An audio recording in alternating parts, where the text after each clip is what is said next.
माननीय शालेय शिक्षण मंत्री दादाजी भुसे साहेब यांनी जे वक्तव्य केलं आहे त्याच्यानंतर आता लवकरात लवकर पवित्र पोर्टलला व्हॅकन्सीज किंवा जाहिराती येतील या संदर्भातील आशा वाढलेली आहे. त्या संदर्भातच हा व्हिडिओ आज आपण पाहणार आहोत. मी प्राध्यापक श्रीकांत मुलमुले, टीचर्स एक्झाम कट्टा चॅनलवर तुम्हा सगळ्यांचं स्वागत आहे. चॅनलला जर पहिल्यांदाच भेट देत असाल तर प्लीज चॅनलला सबस्क्राईब करा. मित्रांनो, ज्यावेळेस एखादा मंत्री किंवा कॅबिनेट मंत्री असं म्हणत असतो किंवा असं म्हणतात की डेट सांगतात, त्यावेळेस एकदम प्रेशराईज असतं, एकदम प्रेशराईज कंडिशनमध्ये त्यावेळेस ते असं बोलत असतात. आणि ज्यावेळेस विधानसभेमध्ये जिथं राज्याचे कायदे पास होतात तिथं एखादं वक्तव्य केलं जातं, ते रेकॉर्ड होत असतं, ऑन रेकॉर्ड असतं ते. त्यामुळेच तर मग नोकर वर्ग काय करत असतो की आमदार खासदार हे जे लोकप्रतिनिधी आहेत त्यांना भीत असतो. कशासाठी? कारण ते लोकप्रतिनिधी मंडळामध्ये आपले प्रश्न उपस्थित करत असतात, जे कायदे मंडळसुद्धा आहे राज्याच्या बाबतीमध्ये.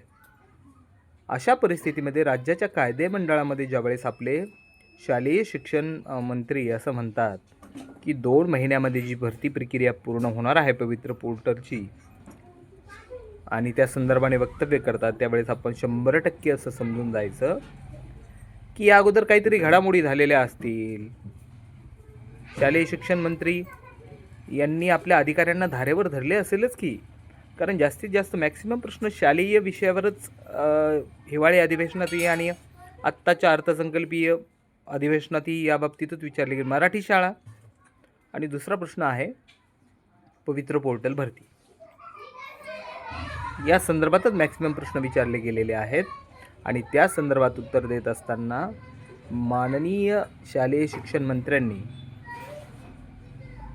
2 महिन्यामध्ये भरती करण्याचं किंवा होणार आहे अशी वाच्यता केलेली आहे, जी पवित्र पोर्टलच्या सर्व कॅन्डिडेटसाठी सकारात्मक बाब आहे. दुसरी गोष्ट, जे शासन निर्णय येत आहेत, काल 55-60चा निर्णय असो, ते कॅटेगरीजच्या विद्यार्थ्यांसाठी खूप जवळपास 2-3 हजार कॅटेगरीच्या विद्यार्थ्यांना तरी त्यामध्ये फायदा होणार आहे. कोकण विषयीचा निर्णय असो, त्यानंतर पदोन्नतीने पदे भरण्याचा आणि ती पवित्र पोर्टलला येण्याचा निर्णय असो, त्यानंतर 50% पेसा भरतीचा निर्णय, 50% जनरलमधून जे पेसा भरती येणार आहे ती त्या विषयीचा निर्णय असो, त्यानंतर कोकण विभागासंदर्भाचा निर्णय असो, हे जे सगळे निर्णय आहेत ते पॉझिटिव्ह आहेत. यावेळेस भरतीला थोडा उशीर झालेला आहे किंवा व्हॅकन्सीज किंवा जाहिराती येण्याला ते आपल्या पथ्यावर पडलेलं आहे. त्यानंतर क्रीडा आणि कला शिक्षकांची पदे असोत, म्हणजेच एकूण आत्तापर्यंत जे म्हणत होते की समायोजनानंतर व्हॅकन्सी शिल्लक राहणार नाही, त्यांचे दात खट्टे झालेले आहेत. आणि आपण सुरुवातीपासून म्हणतो आहोत असं होणार नाही. व्हॅकन्सीज या येणारच आहेत.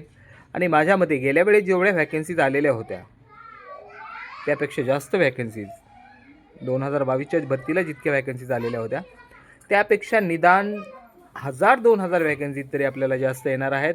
आणि 1 पद या निर्णयामुळे आणि लिमिटेड प्रिफरन्स या निर्णयामुळे ते आपल्या फायद्याचं होणार आहे. व्हॅकन्सी त्यावेळेस राहणार नाहीत अशी खूप मोठ्या प्रमाणावर आपल्याला आशा आहे. रिकाम्या जागा तशा जाणार नाहीत. एखाद वेळेस अजून एखाद्या वर्षाचा पुढच्या वर्षाचा शासनाचा निर्णय घेऊ शकते.